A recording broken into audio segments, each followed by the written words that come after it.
तब का हाल चाल बा? सब ठीक ठाक बाटे ना? बुझा था फिजिक्स? बुझाई एकदम अच्छा से बुझाई। बस जितना समझावल जाता अच्छा से एकरा के सुनते चला।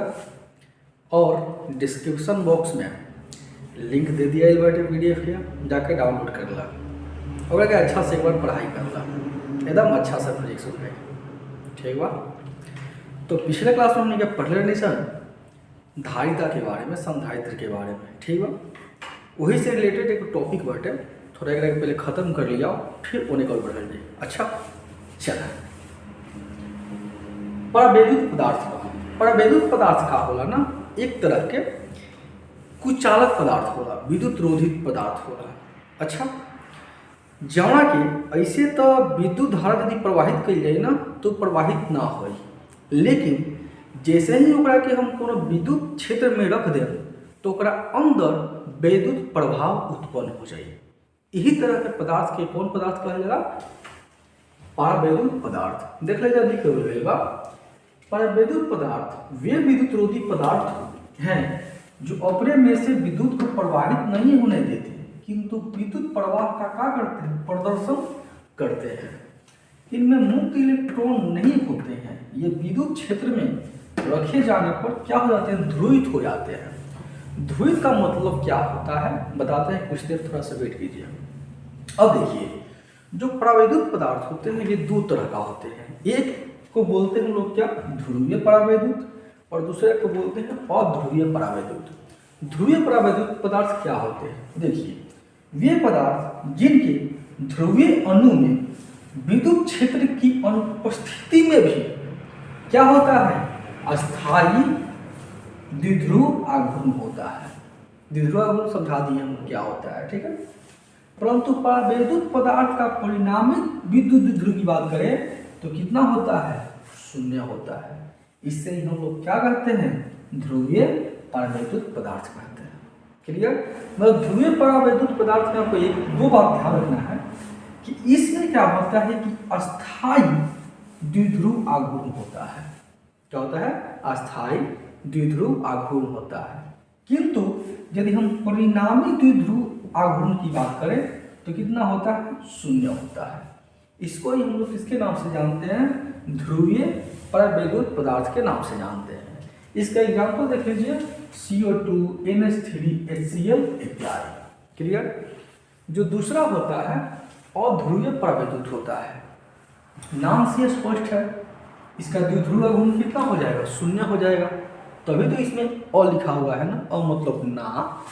देखिए, अध्रुवीय परावैद्युत पदार्थ के प्रत्येक अणु में द्विध्रुव आघूर्ण कितना होता है?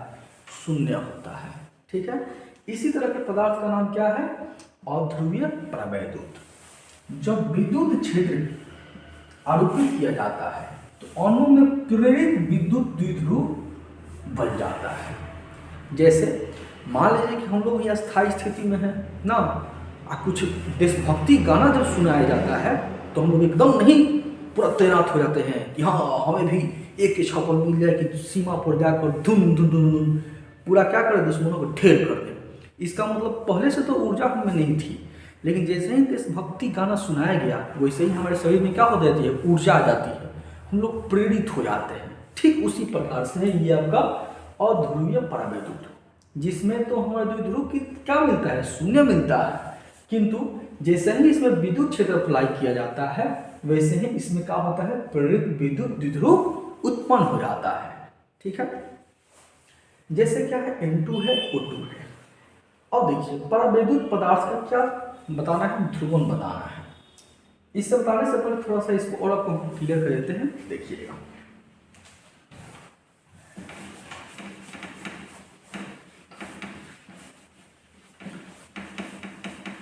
आप सब केमिस्ट्री में जो पढ़ने को मिला होगा, ये जो ध्रुवीय और अध्रुवीय बता रहे हैं। ठीक है? अच्छा, ये बताइए कि यदि दो समान बल वाले आदमी हैं, ठीक है, उनको एक समान दे दिया जाए कि आप इसको खींचिए, तो कौन खींचेंगे? बता सकते हैं आप सब?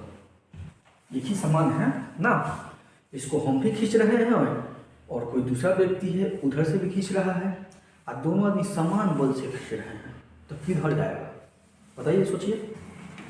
अरे सिंपल, किधर भी नहीं जाएगा ना। लेकिन वही हम इधर से खींच रहे हैं, आपको एक बच्चा को दूसरे साइड कर दे, तो सिंपल सी बात है, हम क्या करेंगे, खींच लेंगे। क्यों? अरे बच्चा से ताकत तो हमें ज़्यादा होगी ना, इसमें क्या सोचना क्या। तो देखिए इसी पे आधारित हमारा है क्या, ध्रुवीय और अध्रुवीय। ठीक है, चूंकि अलग अलग तत्वों से मिलकर के ना कुछ यौगिक बने होते हैं और समान तत्वों से भी मिलकर के ना कुछ अणु बने होते हैं। ताकि वे किसको बोलेंगे ध्रुवीय और किसको बोलेंगे अध्रुवीय। सबसे पहले देखिए ध्रुवीय की एग्जाम्पल क्या है, CO2NH3HCl ना। ये देखिए जो HCl का संरचना होता है, H तो छोटा होता है और Cl का होता है बड़का होता है ना। और तभी नहीं अपना इलेक्ट्रॉन को दे करके साझा करके आपस में क्या करते हैं, बंधन का निर्माण करते हैं। और बताइए तो कौन ज़्यादा ताकतवर है, H और Cl में? Cl ज़्यादातर ताकतवर है कि नहीं है, तो क्या करेगा, अपनी तरफ हमेशा खींचते रहेगा। और जैसे ही खींचेगा तो जिसमें इलेक्ट्रॉन खींचने की क्षमता है उस पर माइनस चार्ज, और जिसमें इलेक्ट्रॉन त्यागने की क्षमता होता है वो प्लस चार्ज। तो देखिए तो द्विध्रुव का निर्माण हो गया कि नहीं। द्विध्रुव मतलब क्या है, माइनस क्या हो गया प्लस क्यू, और इनके बीच का दूरी क्या है आर।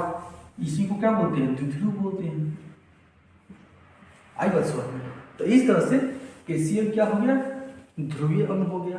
सेम उसी तरीका से क्या है, NH3 है, तो N ऐसे होता है और H इसके नीचे होता है कि नहीं होता है। ये सब खींचा जाते हैं कहाँ की तरफ, ऊपर की तरफ। ये लोन पेयर है तो यो खींचेगा अपनी तरफ। इस तरह से देखिए तो खिंचाव एक तरफ बढ़ नहीं बढ़ेगा। तो इसी कारण से NH3 भी कैसा अणु हो जाता है, और ध्रुवीय अणु होता है। सेम उसी तरीका से क्या है, CO2। और रहा क्या, अध्रुवीय अणु। नाम से स्पष्ट है इसमें ध्रुव वगैरह कुछ मिलेगा नहीं। क्यों? क्योंकि इसमें समान प्रकार के तत्व है। N में भी N2 में 2 N है, O2 में भी क्या है 2 O है। और देखिए इसमें द्विध्रुव का निर्माण क्यों नहीं होता और द्विध्रुव आघूर्ण का मान 0 क्यों हो जाता है ना। आप सब आसानी से इसको समझ सकते हैं, कोई बड़ी बात नहीं है। देखिए N2 है ना, N हो गया और इधर क्या हो गया, N हो गया, यही है ना। इसका भी 3 इलेक्ट्रॉन, इसका भी 3 इलेक्ट्रॉन, इसको तो आपको पता होगा, सब बच्चा क्लास के बातें हैं। ये जितना ताकतवर से इधर खींचेगा उतने ही ताकत से क्या करेगा, इधर खींचेगा। और जब दोनों समान ताकत से खींचेगा तो किधर प्लस और किधर माइनस होगा, नहीं होगा। इसी कारण से इसका यदि हम द्विध्रुव आघूर्ण की बात करें, द्विध्रुव आघूर्ण की बात करें तो कितना होता है, 0 होता है। ठीक है, तो जो भी समान प्रकार के तत्वों से मिलकर अणु बनते हैं उनका द्विध्रुव आघूर्ण कितना होता है, 0 होता है। अच्छा 0 हो जाएगा तो उसी को हम क्या बोलेंगे, अध्रुवीय पारवैद्युत पदार्थ के अणु। क्लियर यहाँ तक? ठीक। अब देखिए जो हमारा अगला टॉपिक था क्या था, अगला टॉपिक है पारावैद्युत पदार्थ का ध्रुव। अब हमें क्या करना है, किसी पदार्थ को, जो कि पदार्थ क्या है, पारावैद्युत पदार्थ है ना, मान लेते हैं क्या है, पारावैद्युत पदार्थ है। इसका ध्रुवण कराना है। ध्रुवण कहने का मतलब प्लस और माइनस उत्पन्न कराना है। तो कैसे कराएंगे, देखिए लिखा गया है कि विद्युत क्षेत्र आरोपित करके ना पारावैद्युत पट्टी के दोनों सतहों पर बराबर और विपरीत आवेश प्रेरित हो जाने की प्रक्रिया को क्या कहते हैं, ध्रुवण कहते हैं। मतलब हमें क्या करना है, इस पर बाह्य विद्युत क्षेत्र के प्रभाव में इसको हमें क्या कर देना है, रख देना है। ठीक है, जब रखेंगे तो क्या होगा ना, तो ध्यान दीजिएगा। इसमें क्या होगा बाबू कि जितना भी प्लस आवेश है, जितना भी प्लस आवेश है, इसको रखेंगे तो क्या करेगा, इस दिशा में भागना चालू करेगा। तो इधर की तरफ plus plus plus plus plus plus plus plus plus plus उत्पन्न हो जाएगा। और ठीक इसके इस साइड में क्या हो जाएगा, minus minus minus minus minus minus minus minus minus minus minus, क्योंकि पदार्थ में प्लस और माइनस दोनों होते हैं ना। तो इस तरह से क्या हो जाएगा, प्लस माइनस ना इसमें दिखने लगते हैं। सेम उसी तरीक़ा से इसके छोर पर यदि हम बात करें तो आप सब आसानी से बता सकते हैं, इधर क्या होगा, प्लस प्लस तो प्लस प्लस इधर होगा ना, और इधर क्या हो जाएगा, minus minus minus minus minus minus minus minus minus ना। अंदर वाला प्लस माइनस उतना मतलब नहीं रखता है। तो देखिए, तो जैसे ही हम इसको बाह्य विद्युत क्षेत्र में रखें वैसे ही क्या हो गया, इसके अंदर आवेश प्रेरित हो रहा है कि नहीं हो रहा है, जिसका परिमाण तो समान है, बराबर बराबर होगा, लेकिन प्रकृति क्या है, अलग अलग है। यही तो प्रक्रिया क्या कहलाता है, पराविद्युत पदार्थ का ध्रुवण। फिर से पढ़ लीजिए, विद्युत क्षेत्र आरोपित करके हमने क्या किया, इसमें विद्युत क्षेत्र को आरोपित किया कि नहीं, कर दिया। परावैद्युत पट्टी के लिए जो है, परावैद्युत पट्टी है, पट्टी के दोनों सतहों को बराबर और विपरीत आवेश प्रेरित हो जाने की प्रक्रिया। देखिए तो बराबर किंतु विपरीत प्रकृति के आवेश प्रेरित हो गए कि नहीं हो गया, यही जो प्रक्रिया है, इसी प्रक्रिया का नाम क्या है, परावैद्युत पदार्थ का ध्रुवण है। अब देखिए इसमें आपको क्या और सीखना है। मान लीजिए कि जो बाह्य विद्युत क्षेत्र है ये कितना है, ई है, ठीक है। अब देखिए अंदर यहाँ पर विद्युत क्षेत्र उत्पन्न होगा कि नहीं होगा, ये बताइए। होगा, क्यों होगा, कारण कि यहाँ पे प्लस प्लस है, यहाँ पे माइनस माइनस है। जब एक धनात्मक आवेश को छोड़िएगा तो प्लस वाला इसको भगाएगा और माइनस वाला क्या करेगा, अपने तरफ आकर्षित करेगा। इसका मतलब अंदर क्या होगा, आस्ते आस्ते विद्युत क्षेत्र भी उत्पन्न होना चालू करेगा, जिसको हम लोग ई आई बोलेंगे। आई माने इंड्यूस्ड, इंड्यूस्ड माने प्रेरित, ठीक है, जो कि क्या करेगा, बाह्य विद्युत क्षेत्र का विरोध करेगा। क्यों विरोध करेगा, कारण कि देख लीजिए, बाहर वाला जा रहा है आगे और अंदर वाला रहा पीछे, तो क्या करता है, एक दूसरे को विरोध करता है, ठीक है। तो यदि हम ई नेट की बात करें कि परिणामी विद्युत क्षेत्र कितना होगा, किसकी बात कर रहे हैं, परिणामी विद्युत क्षेत्र। हमने मान लिया इसको ई डैश, तो ई डैश इक्वल टू क्या होगा, ये बताइए। तो देखिए बड़का कितना है, ई है ना, ई में से क्या करेंगे, ई डैश को, ई आई को माइनस कर देंगे, यही क्या हो जाएगा, परिणामी हो जाएगा, ठीक है यहाँ तक। अब देखिए एक परावैद्युतांक होता है, क्या होता है, परावैद्युतांक, जिसको सूचित करते हैं के से, किससे, के से हम लोग इसको सूचित करते हैं, ठीक है। के इक्वल टू पता है आपको क्या हो जाएगा, जो हमारा मुख्य विद्युत क्षेत्र है क्या है, ई, और जो हमारा नेट आया क्या है, ई डैश आया। इसी को क्या बोलते हैं, या तो विद्युतशीलता बोलिए या परावैद्युतांक बोलिए, ठीक है। तो यहाँ से ये बताइए हमको कि ई डैश का मान कितना हो जाएगा, तो अब बोलिएगा ई और बट्टा में क्या हो जाएगा, के हो जाएगा, होगा कि नहीं होगा, हो जाएगा, क्लियर यहाँ तक। अब देखिए क्वेश्चन पूछता है, यदि कोई भी धात्विक पदार्थ है, धात्विक सतह है, ठीक है, तो उसके अंदर परावैद्युतांक का मान कितना होता है, क्या आप बता सकते हैं कि के का मान धातु सतह के अंदर कितना होगा। आप सबको याद होगा कि हम पिछले वीडियो में आप सबको बताए थे कि किसी भी धातु के सतह के अंदर, खासकर जो खोखला हो, उसके अंदर विद्युत क्षेत्र का जो मान होता है वो कितना होता है, याद है आप लोगों को, शून्य होता है। कितना होता है, शून्य होता है। तो जब ई का मान शून्य होगा तो के का मान कितना हो जाएगा, हमने क्या बोला, ई का मान शून्य, किसके, किसी भी धातु सतह के अंदर की बात कर रहे हैं।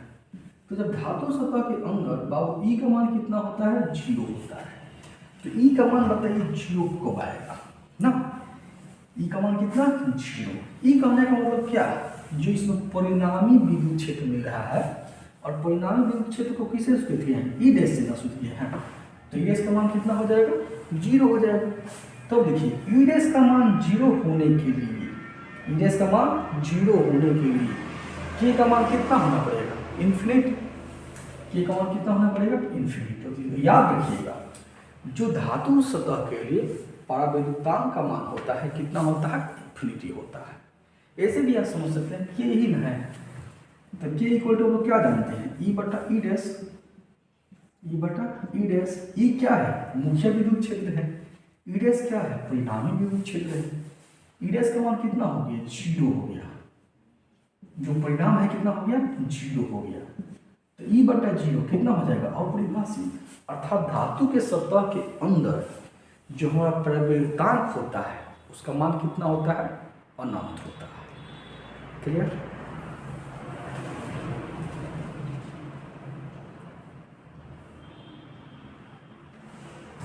अब इसी परावैद्युतांक को हम लोग क्या करेंगे, संधारित्र के अंदर डालेंगे। इसके अंदर डालेंगे, संधारित्र के अंदर डालेंगे। अब आइए जो हम आपको पिछले वीडियो में समझाए थे ना, संधारित्र। संधारित्र में बाबू हम लोग कौन सा संधारित्र देख रहे थे, समानांतर प्लेट का संधारित्र। ठीक है, समानांतर प्लेट का संधारित्र के बारे में थोड़ा सा आपको हम बता देते हैं कि जो समानांतर प्लेट का संधारित्र होता है इसके कौन सा होता है, याद आ रहा है, नहीं आ रहा है आप लोगों को, याद आ जाएगा तुरंत। देखिए ये ना होता है plus plus plus plus plus, इस पे क्या बाबू, माइनस माइनस माइनस माइनस। मतलब ये क्या है, संधारित्र है ना। और संधारित्र के जो दोनों सतह होता है इस पे बराबर आवेश होता है, किंतु प्रकृति क्या होती है, विपरीत होती है। मतलब एक प्लस होता है तो दूसरा क्या होता है, माइनस होता है। ठीक है। और ये भी हम लोग देखे थे कि जो वो विद्युत विभव होता है ना, विद्युत विभव ये आवेश के क्या होता है, समानुपाती होता है। मतलब आवेश का मान जितना ज्यादा विद्युत विभव का मान उतना ही क्या ज्यादा। कैसे, आप एक एकल आवेश के कारण विद्युत विभव का फॉर्मूला जानते हैं, क्या होता है कि Q बटा कितना R। आवेश का मान जितना बढ़ाइएगा V का मान भी क्या होगा, उतना ही ज्यादा होगा। ठीक है, अर्थात जो V हो जाएगा किसके समानुपाती होता है, Q के समानुपाती है। Q क्या है, आवेश है, और V क्या है, विभवांतर है। इसको हम लोग इसको पलट के भी लिख सकते हैं। कैसे लिखेंगे बताइए, इसको लिख सकते हैं जो Q है ना वो किसके समानुपाती है, V के समानुपाती। जो समानुपाती का चिन्ह हटाइएगा तो एक अचर आता है, अचर का नाम होगा C एंड V। C क्या है, अचर। इसी अचर का नाम क्या है, संधारित्र की धारिता। क्या है बाबू, संधारित्र की धारिता। ठीक है। अब देखिए ये जो संधारित्र की धारिता है ना C का फॉर्मूला कितना आ जाएगा बताइए, Q और बटा में क्या, V। तो पूछता है क्वेश्चन कि संधारित्र की धारिता से आप क्या समझते हैं, तब हम सिंपल बता सकते हैं ना कि संधारित्र पर आवेश तथा विभव के अनुपात को क्या बोलते हैं, संधारित्र की धारिता बोलते हैं। ठीक है, संधारित्र की धारिता का मतलब हुआ किसी भी संधारित्र के पास कितना आवेश को ग्रहण करने की क्षमता है। जिस संधारित्र की धारिता जितनी ज़्यादा होगी अर्थात वो संधारित्र उतना ही ज़्यादा आवेश का क्या कर सकता है, संग्रह कर सकता है। संधारित्र उसी प्रकार से होता है जिस प्रकार हमारा बाल्टी होता है। बाल्टी का काम होता है पानी का संग्रह करना और संधारित्र का काम होता है आवेश का संग्रह करना। ठीक है, अर्थात तो यहाँ पे C का फॉर्मूला क्या आ गया, Q बटा में V आ गया। ठीक है, यहाँ पर अब देखिए पूछता है कि जो संधारित्र की धारिता है उसका एसआई मात्रक क्या होता है। तो एसआई मात्रक इसका जो होता है वो होता है फैराड। क्या होता है, फैराड एक। ठीक है, तो धारिता का एसआई मात्रक कितना होता है, फैराड होता है। अब देखिए यदि आवेश का मात्रक कूलम्ब और विभवांतर का मात्रक वोल्ट ले लें तो एक फैराड इक्वल टू कितना आ जाएगा बताइए आपसे, एक फैराड इक्वल टू कितना आ जाएगा, एक कूलम्ब पर क्या आ जाएगा, वोल्ट आ जाएगा। ठीक है, तो सी इक्वल टू क्यू बटा भी आ गया। अब देखिए यहाँ से क्या है, पूछता है कि जो संधारित्र की धारिता है चाहे संधारित्र, इसका सिंबल क्या होता है। सिंबल तो सब क्या कीजिएगा, सिंपल सा दो पट्टी बना करके एक प्लस और एक क्या कर देंगे, माइनस कर देंगे, यही क्या हो जाएगा, संधारित्र का सिंबल हो जाएगा। ठीक, फिर देखिए पूछता है कि यदि कोई गोला है ना, जिसके अंदर मान लेते हैं क्यू आवेश है और इससे आर दूरी पर ना आपसे पूछा हुआ है, जिसकी त्रिज्या कितना है, आर है, अब इसकी धारिता पूछेगा कि धारिता इक्वल टू कितना होता है ना, तो इसकी बाबू जो धारिता होती है C equal to 4 pi epsilon naught into कितना होता है, आर होता है। कैसे होता है, इस फॉर्मूला की सहायता से आप सब निकाल सकते हैं। देखिए चूंकि हम बाबू जानते हैं ना Q इक्वल टू का कितना होता है, सी भी का फॉर्मूला होता है के क्यू बटा आर, के क्यू बटा कितना आर, और के का जो मान होता है 4 पाई एप्सिलॉन नॉट होता है, क्यू बटा कितना बताइए, आर हो गया। ठीक है, हमको चाहिए कि इसका वैल्यू, सी का वैल्यू ना, तो सी इक्वल टू का होता है क्यू बटा भी होता है, क्योंकि सी इक्वल टू का होता है क्यू बटा में भी होता है, तो क्यू और बटा में भी का फॉर्मूला कितना होता है बताइए, क्यू बटा में कितना 4 pi epsilon naught into R, ये प्लॉट कहाँ चल जाएगा ऊपर, 4 pi epsilon naught into R, ये दोनों आवेश को हम बराबर कर दें, क्यू इक्वल टू क्यू कर दें ना, तो इस कंडीशन में क्या करता है, ये दोनों कैंसिल हो जाता है और सी का मान कितना होता है बताइए, 4 pi epsilon naught into R, यही यहाँ पे लिखा हुआ है। अर्थात जो धारिता होती है वो त्रिज्या का सीधा क्या होता है, समानुपाती होता है। इसका मतलब क्या होगा, किसी गोले की त्रिज्या जितनी ज्यादा होगी उसकी धारिता उतनी ही क्या होती है, ज्यादा होती है। सिंपल सी बात है, जितना बड़का गोला होगा उसमें आवेश को संग्रह करने की क्षमता क्या हो जाएगा, उतने ही ज्यादा हो जाएगा, नहीं हो जाएगा, हो ही जाएगा। देख लीजिए इसको एक बार,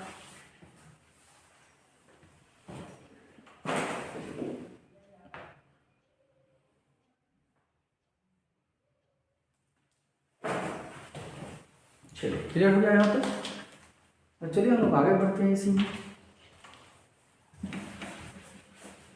और देखिए जो C का फॉर्मूला होता है ना, पूछता है कि जो संधारित्र की धारिता होती है C, वो किन किन बातों पर निर्भर करती है। तो ये बताइए, धारिता मतलब तो आपको समझ में आ गया कि धारिता का मतलब क्या होता है, आवेश को संग्रह करने की क्षमता होती है ना, कि किन किन बातों पर निर्भर करेगा, यही ना है क्वेश्चन।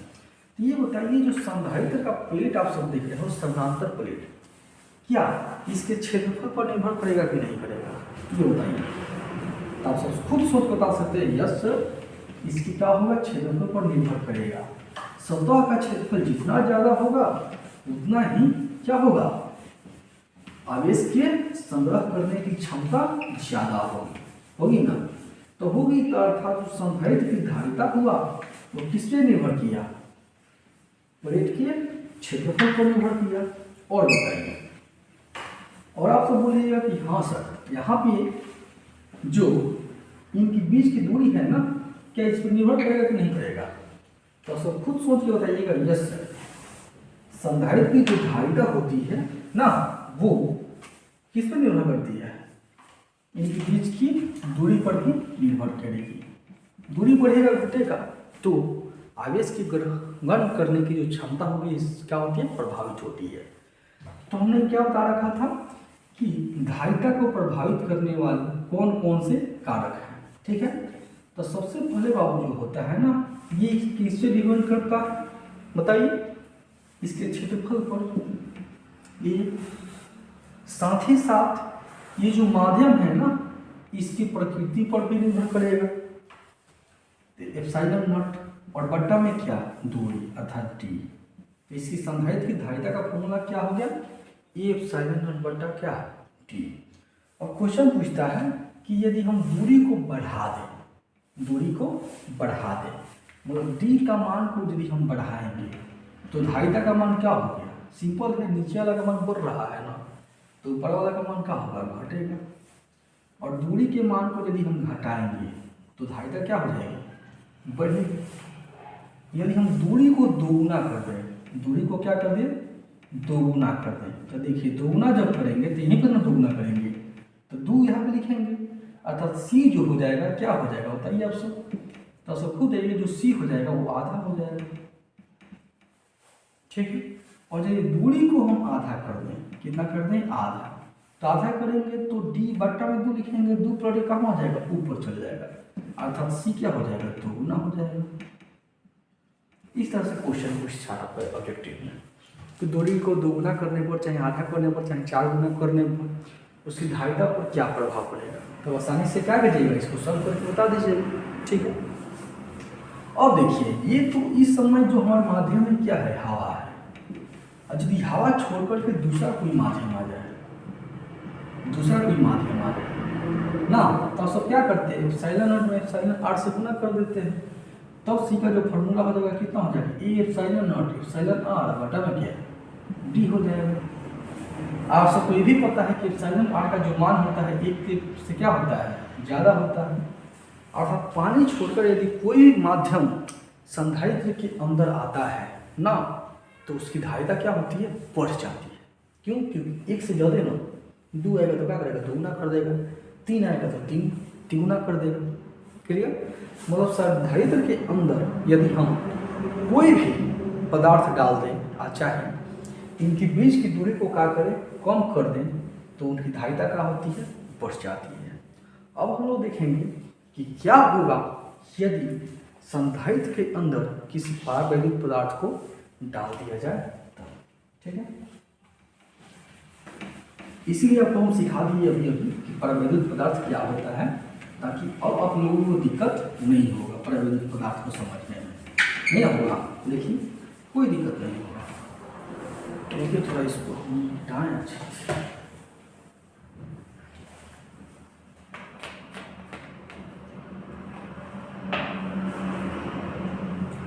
पानी वगैरह डाल दिया जाएगा ना तो अच्छा से मिटेगा। बड़ी दिक्कत करता है, ठंडा का दिन है ना, ठंडा का दिन में जरूर करते हैं, वो भी जब चिपक जाएगा तो वहाँ से हटने का नाम नहीं लेता है ना। आप लोग खुद अपने पे भी देख सकते हैं, जो रजाई के अंदर चले जाते होंगे तो बाहर निकलने का मन करता है, नहीं करता है, तो इसको कैसे छोड़ेगा, मन करेगा, स्वाभाविक बात है कि ना। तब थोड़ा इसको हम पोंछ दें सूखा कपड़ा से, ताकि अच्छा से आप लोगों को दिखाई देगा और दिखने में कोई परेशानी ना होगी ना। चलिए हमारा टॉपिक क्या था, संधारित्र के अंदर ना किसको डालना है, किसी परावैद्युत पदार्थ को डाल देना, ठीक है। तो परावैद्युत पदार्थ को डालने पर क्या होगी ये हमें देखना है। देखिए ये क्या है बाबू, संधारित्र है, ठीक है। संधारित्र का क्षेत्रफल कितना होता है, ए हमने मान लिया, और इनके बीच की दूरी कितना, डी हमने मान लिया। इसके अंदर हमने क्या किया, एक परावैद्युत पदार्थ को लाके डाल दिया, जिसका वैद्युतांक जो है के है, और इसकी जो मोटाई है ये टी है, थिकनेस कितना हमने ले लिया, टी ले लिया। तब जो अब नया वाला इसकी धारिता होगी ना सी, पता है क्या होगी, ए एप्सिलॉन नॉट बटा में डी, ये तो पहले से होता है। अब देखिए ये दूरी इसका छेक लिया ना, छेक लेगा तो क्या करेंगे, माइनस कितना टी, एक प्लस करेंगे, प्लस क्या टी बटा में के, धारिता अब हमारी ये हो जाएगी, ठीक है। अब देखिए यदि हम क्या करेंगे, संधारित्र के अंदर पूरा भर देंगे तो क्या होगा, ये संधारित्र है जिसकी धारिता कितना है के, हमने क्या किया, अब पूरा एकदम भर दिया, मतलब थोड़ा सा भी जगह नहीं छोड़े, ठीक है। तो अब क्या हो जाएगा, इसकी धारिता कितना टी, सॉरी मोटाई कितना टी, अब क्या हो जाएगा जानते हैं आप सब, देखिए क्या होगा, सेम फॉर्मूला, सी कितना ए एप्सिलॉन नॉट बटा में डी माइनस कितना टी, और टी बाबू किसके इक्वल है, डी के इक्वल है ना, तो डी माइनस या तो टी लिखिए चाहे डी लिखिए, क्यों, क्योंकि टी बराबर क्या है, डी है, ठीक है। तो डी और माइनस कितना बताइए, डी है ना, प्लस कितना टी और बट्टा में के, या तो टी लिखिए, चाहे टी की जगह पे क्या है, टी है, तो डी या बट्टा में के। ठीक, यहाँ से आ जाएगा डी से डी कैंसिल हो जाएगा, के प्रोडक्ट कहाँ चल जाएगा, ऊपर, और ये क्या आ जाएगा, ई एप्सिलॉन नॉट और बट्टा में डी। ये देखिए तो शुरुआत वाला फॉर्मूला है कि नहीं, सी इक्वल टू एप्सिलॉन नॉट बटा डी, इसको ऐसे भी लिख सकते हैं ना, के, और ये क्या होता है, सी ओरिजिनल, धारिता का फॉर्मूला हो सी ओरिजिनल, अर्थात यदि हम के प्रवृत्तांक वाले और टी क्या मोटाई वाले किसी प्रावैधिक पदार्थ को संधारित्र के अंदर रख देते हैं, तो संधारित्र की जो धारिता होती है वो क्या होती है, के गुना बढ़ जाती है। क्या होती है, के गुना बढ़ जाती है। अब हम लोग क्या करेंगे कि विभिन्न तरह के प्रावैधिक पदार्थ को डालेंगे, तब देखेंगे क्या होगा ना। मान लीजिए यहाँ पर क्या है, संधारित्र है, ठीक है, और इसके अंदर हम क्या करेंगे, विभिन्न तरह के प्रावैधिक पदार्थ को डालेंगे। जैसे एक हमने प्रावैधिक ले लिया जिसका मोटाई है T1 और प्रावैधिक कितना है, K1। दूसरा हमने ले लिया जिसका मोटाई T2 और प्रावैधिक K2। एक तीसरा हमने ले लिया जिसका मोटाई T3 और प्रावैधिक कितना, K3। अब जो फॉर्मूला आएगा जानते हैं हम सब क्या आएगा, देखिए जो सी आएगा ना वो ई एप्सिलॉन नॉट बट्टा में, यहाँ पे लिखिए डी बटा के हो गया था ना, लेकिन यहाँ पर क्या हो जाएगा, डी और बट्टा में K1, डी बट्टा में कितना, K1। ठीक है, और डी तो हटाइए, डी करके डी से तो डी कैंसिल हो जाएगा, तो डी के यहाँ पे क्या है, T1 है ना, तो T1 बट्टा K1 प्लस कितना, T2 बट्टा में K2 प्लस में कितना, T3 बट्टा में K3। क्लियर, क्यों, क्योंकि डी से डी कैंसिल हो जाएगा नहीं वाला, अब जो डी बचेगा, अब डी किसके जगह पे आएगा, टी की जगह पे है ना, लेकिन टी तो है नहीं, इसके फॉर्मूला पर हमने बैठा दिया। ठीक है, तो टी की जगह पे क्या है, T1 है, तो T1 बटा K1 प्लस T2 बटा K2 प्लस क्या, T3 बटा K3। ठीक, देख लीजिए इसको।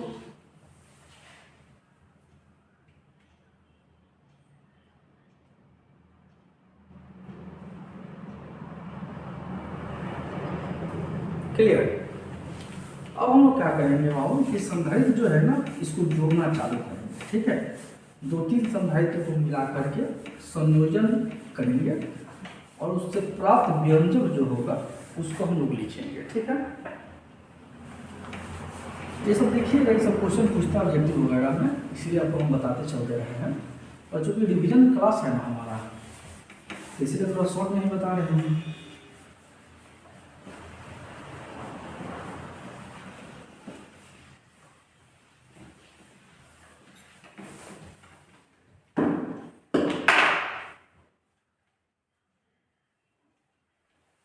अच्छा तरह से इसको पूछ लिया है ना।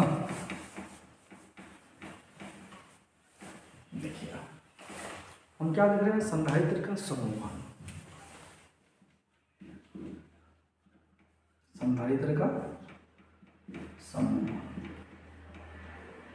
दो तरीके से बाबू समूहन करते हैं इसका, एक को बोलते हैं श्रेणी क्रम संयोजन और दूसरा को बोलते हैं समानांतर क्रम संयोजन।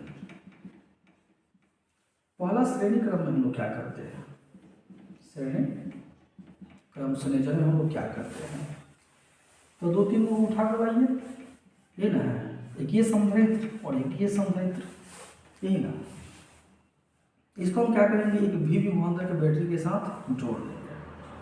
ठीक है, इसमें एक स्विच लगा दीजिए, स्विच हो गया। जैसे ही स्विच को ऑन कीजिएगा ये क्या करेगा, विद्युत धारा प्रवाहित होने लगेगा, आवेश इसमें क्या होगा, प्रवाहित होने लगेगा। तो इस पर क्या स्टोर होने लगेगा, प्लस क्यू और इस पर माइनस, फिर अगला वाले पे प्लस और सेकंड वाले पे क्या, माइनस। अर्थात श्रेणी क्रम में क्या होता है कि एक पट्टी माइनस से दूसरे पट्टी का प्लस क्या होता है, कनेक्ट होता है। यही जो व्यवस्था है क्या है, श्रेणी क्रम। अब देखिए चूंकि आवेश तो आपका समान जा रहा है, अर्थात इस पे भी क्यू ही आवेश होगा और इस पे भी क्या हो जाएगा, क्यू ही आवेश हो जाएगा। तो याद रखिएगा श्रेणी क्रम में जो जुड़े हुए संधारित्र होते हैं इन पर आवेश क्या होता है, समान होता है। याद रखिएगा, पूछता है ऑब्जेक्टिव क्वेश्चन के रूप में। फिर देखिए, जैसे ही स्विच ऑन करेंगे क्या हुआ, इसमें क्यू आवेश प्रवाहित हो गया। हमें क्या करना है, इन दोनों के बदले एक संधारित्र लेना है जिसकी मान इन दोनों संधारित्र क्या हो, बराबर हो। बैटरी तो वही ना रहेगा, वही रहेगा। इससे फिर प्लस प्लस प्लस प्लस, इस पर क्या माइनस माइनस, लेकिन इसकी धारिता को बोलेंगे सी इक्विवेलेंट, तुल्य धारिता। क्या बोलेंगे इसको, तुल्य धारिता बोलेंगे। ठीक है। अब ये तुल्य धारिता होता है ना, ये होता है 1/C equivalent equal to 1/C1 plus 1/C2 plus जितना भी होगा उसको हम क्या करेंगे, जोड़ते जाएंगे। चूंकि दो गो ही लिए हैं तो इसलिए हम क्या लिखेंगे, दो गो ही लिखेंगे। पूछता है कि श्रेणी क्रम में जुड़े हुए संधारित्र की तुल्य धारिता से आप क्या समझते हैं, तब सब सिंपल बताइएगा। यहाँ पे क्या है, 1/, है ना, मतलब उल्टा है, उल्टा को बोलते हैं व्युत्क्रम।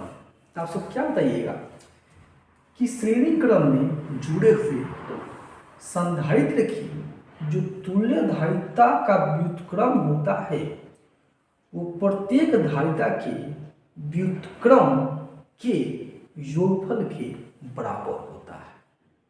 ठीक, इसको जब आप सब आगे सॉल्व कीजिएगा तो पता नहीं क्या आएगा, देख लीजिए क्या आएगा। 1/C इक्विवेलेंट कितना हो जाएगा, C1 C2, नीचे C1 C2, ऊपर में C2 प्लस C1 लिखिए, चाहे C1 प्लस C2 लिखिए। इसको पलटेंगे तो इसको भी पलटना पड़ेगा ना, तो C इक्विवेलेंट का मान कितना हो जाएगा, C1 C2 बटा कितना, C1 प्लस C2। ठीक है। क्वेश्चन कैसे पूछता है, क्वेश्चन दे देगा कि एक संधारित्र है जिसकी धारिता है 2 माइक्रोफैराड और दूसरा संधारित्र है जिसका है 8 माइक्रोफैराड। ठीक है। तो बोलेगा कि श्रेणी क्रम में जोड़ने पर इसकी तुल्य धारिता ज्ञात करें। तो आप सब सिंपल फॉर्मूला लगा दीजिएगा कि C इक्विवेलेंट क्या होता है, C1 C2, तो C1 ले जाकर 2 और C2 के ऊपर 8 और बटा में C1 प्लस क्या C2, 8 गुना 16 बटा में कितना 10, अर्थात कितना आ गया 1.6 माइक्रोफैराड। अब ये बताइए जो 1.6 माइक्रोफैराड आया इसका वैल्यू C1 से भी कम है और C2 से भी क्या है, कम है। तो याद रखिएगा, श्रेणी क्रम में जुड़े हुए ना संधारित्र की जो तुल्य धारिता होती है इसका मान प्रत्येक धारिता के मान से क्या होता है, कम होता है। ठीक, ये 3-4 रहेगा तो आप सब इस फॉर्मूला से बनाइएगा कि 1/C इक्विवेलेंट बराबर 1/C1 plus 1/C2 plus 1/C3 plus 1/C है। यदि आपको n संधारित्र दे दे, कितना दे दे, n समान संधारित्र दे दे, ठीक है, समान संधारित्र दे दे, ऐसा पूछेगा कि तुल्य धारिता बताइए, तो आप सब सीधा से क्या करना, C equivalent equal to NC कर देना, सॉरी C/N कर देना। कैसे आता है तो देखिए, सब तो समान है ना, 1/C plus 1/C plus 1/C तक जाएगा, कितना तक लेना है, n तक लेना है। तो ऊपर और जोड़िएगा तो सबके बदले एक एक एक कितना बार जोड़ना है, n बार, तो n और बटा में क्या C, इसको पलटिएगा इसको भी पलटिएगा तो कहा जाएगा C/N आएगा। नोट्स में देख लीजिए, सब चीज़ विस्तार प्रूफ वगैरह सब चीज़ कर दिए हैं, आपको डिस्क्रिप्शन बॉक्स में मिल जाएगा। ठीक है। तो कितना आता है, C/N आता है। इससे आप क्या कीजिएगा कि बहुत शॉर्टकट में कोई भी क्वेश्चन आप सब बना सकते हैं। जैसे देखिए, मान लीजिए हमने दे दिया 2 संधारित्र, बोल दिए 8 माइक्रोफैराड है, कितना है 8 माइक्रोफैराड है, तो इसका तुल्य धारिता बताइए। तो देखिए समान है ना, कोई बोले 2 है, तो C/N, C का मान कितना 8 और बटा में 2 है ना, तो 2 कितना है 4 माइक्रोफैराड है। Direct answer. यदि आपको ये ध्यान में भी नहीं है, ये वाला ध्यान है, चाहे ये वाला ध्यान है, तभी बना सकते हैं, मान सेम आएगा। देखिए C का वेट आपको क्या कहते हैं, C1 C2 और बटा में क्या C1 plus C2, C1 C2 का मान कितना 8 गुना 8 और बटा में 8 प्लस 8, 8 है 64 और बटा में 16, कितना है 4 भी नहीं आया। लेकिन आपको ये ध्यान है तो तुरंत 4 आ जाएगा। क्लियर। यहाँ भी देखिए जो तुल्य धारिता का मान आया प्रत्येक धारिता के मान से क्या आ गया, कम आ गया। ठीक है, दो ही तीन बात इसमें ध्यान रखना होता है। एक क्या कि श्रेणी क्रम में जुड़े हुए संधारित्र पर आवेश का मान क्या होता है, समान होता है। जो तुल्य धारिता का व्युत्क्रम होता है वो प्रत्येक धारिता का व्युत्क्रम के योगफल के बराबर होता है। और साथ ही साथ इस इक्विवेलेंट का फॉर्मूला क्या होता है, दो आवेश दो संधारित्र के लिए C1 C2 बटा C1 प्लस C2। और नेक्स्ट यदि इन समान संधारित्र हो तो C इक्विवेलेंट कितना, C बटा में n। ठीक है, यही भी आपका श्रेणी क्रम समाप्त होता है। फिर दूसरा हम लोग देखेंगे क्या, समानांतर क्रम। देखिए समानांतर क्रम क्या है।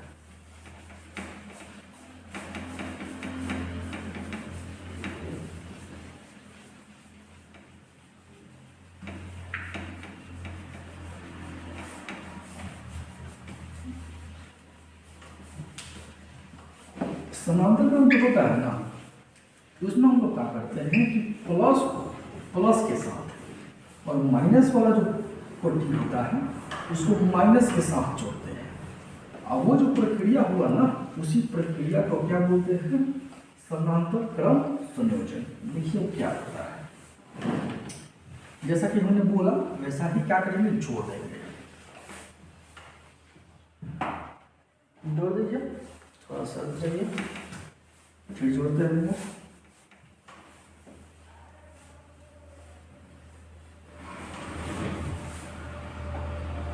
यदि आपको कहीं भी परेशानी होगी समझने वगैरह में तो डिस्क्रिप्शन बॉक्स में जो हम नोट्स का लिंक दिए हैं ना, देखिएगा उस पर हमारा कॉन्टेक्ट नंबर है, तो इस पर आप व्हाट्सएप करके सिर्फ अपना डाउट वगैरह पूछ सकते हैं, भेज सकते हैं, जो भी आपको फिजिक्स से रिलेटेड डाउट हो हम इधर से सॉल्व करके आपके पास भेज देंगे। ठीक,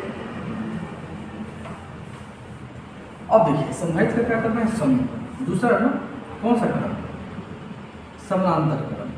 ठीक है, समानांतर क्रम में क्या करते हैं, दो तीन को संधारित्र को ले लेंगे। ठीक है,